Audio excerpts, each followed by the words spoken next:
Bien, continuando con el desarrollo de los diversos aspectos que debemos analizar durante nuestra primera sesión de la asignatura que lleva por nombre técnicas de interrogatorio y contrainterrogatorio, analicemos a continuación el tema relativo al contrainterrogatorio. El contrainterrogatorio o contraexamen del testigo, perito o acusado consiste en aquella estación o conjunto o sesión de preguntas que es realizada por la parte contraria a la que ofreció el testimonio del examinado. En este sentido, si se está ante un testigo que fue ofrecido por la Fiscalía, el interrogatorio desde luego lo realizará el Ministerio Público, mientras que el contrainterrogatorio lo realizará la defensa. Por otro lado, si el testigo es ofrecido por la defensa, pues el interrogatorio lo realizará dicha parte, por lo que el contrainterrogatorio desde luego lo realizará la Fiscalía. En relación al contrainterrogatorio, la autora Diana Cristal González Obregón nos comenta que este consiste en la oportunidad que tiene el abogado de decir cómo sucedieron los hechos por medio de frases cortas a manera de preguntas y las cuales solo requieren contestar sí o no. Si dichas preguntas invitaran al testigo a decir otra cosa, entonces no es una buena pregunta que puede utilizarse en dicho examen.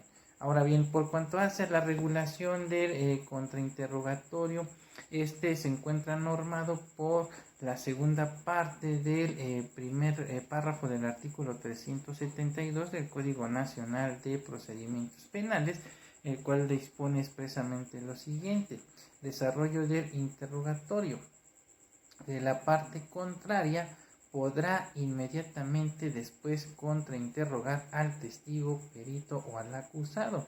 En concordancia con dicho precepto, una vez llevado el interrogatorio, entonces viene el denominado contrainterrogatorio. Bien, ahora analicemos entonces cuáles son los fines del contrainterrogatorio. Eh, los fines del contrainterrogatorio son, por un lado, cuestionar la credibilidad del testigo, perito o acusado examinado anteriormente por su oferente, y por otro lado, procurar que el testigo reconozca aspectos positivos para la teoría del caso del que está contrainterrogando y negativos para el contrario. En lo que respecta a la primera finalidad, del contrainterrogatorio busca cuestionar al testigo como fuente de información. En concordancia con lo anterior, en un sistema de libre valoración de la prueba, la desacreditación del testigo es necesariamente concreta, ya que hay que darle al juzgador razones reales por oposición a meros prejuicios que permitan efectivamente acreditar que el testigo como fuente de información pues no es confiable, por lo que es recomendable tomar las siguientes acciones. En primera instancia, se debe desacreditar el testimonio del perito, testigo o acusado. En este caso se trata de atacar la credibilidad no de la persona contraexaminada, sino más bien de su testimonio. El factor que más pudiera influir para desacreditar al testimonio es constituido por las condiciones de percepción.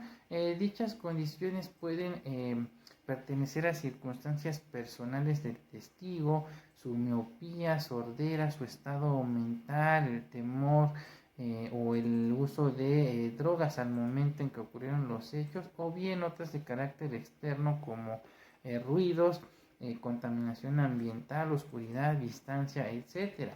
En segundo lugar, el contrainterrogatorio busca o tiene como objeto acreditar las proposiciones fácticas del contraexaminador.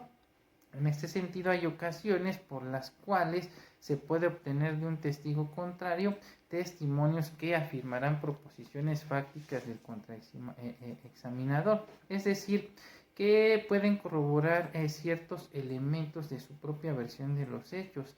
Adicionalmente, se recomienda enviarle al juzgador la señal de que el contrainterrogado no mintió en los aspectos que nos ayuden a soportar nuestra teoría del caso. En tercer lugar, el contrainterrogatorio tiene por objeto acreditar la prueba material propia.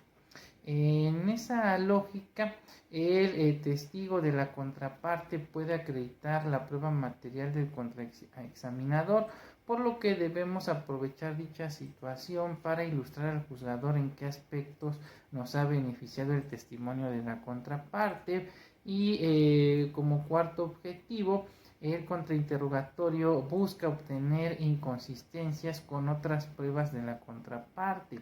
En este contexto, si se puede obtener de los testigos, peritos o acusados de la contraparte testimonios inconsistentes entre sí, pues esto daña la teoría del caso de nuestra parte contraria de manera importante. Que el testimonio de una parte con los de la otra sean diferentes o divergentes es normal, pero que los testigos o peritos o el acusado del adversario sean inconsistentes, pues eso ya genera como ganancia la pérdida de la credibilidad de sus testigos, peritos o acusados. En conclusión, podemos establecer que el contrainterrogatorio lo realiza la parte contraria, buscando desacreditar al testigo, perito o acusado, o bien hallar imprecisiones o incongruencias en la información que posee. Para ello se debe emplear temáticas cerradas y evitar el porqué dado que implica una explicación que no debe buscar el contrainterrogador. Bien, con esto estaríamos concluyendo entonces nuestra primera sesión de nuestra asignatura, que lleva por nombre técnicas de interrogatorio y contrainterrogatorio, y estaríamos analizando entonces en nuestra próxima sesión lo relativo al reinterrogatorio y el recontrainterrogatorio. Por el momento me despido y les agradece su atención prestada a su amigo y atento servidor, el doctor Eduardo Preciado. Hasta pronto.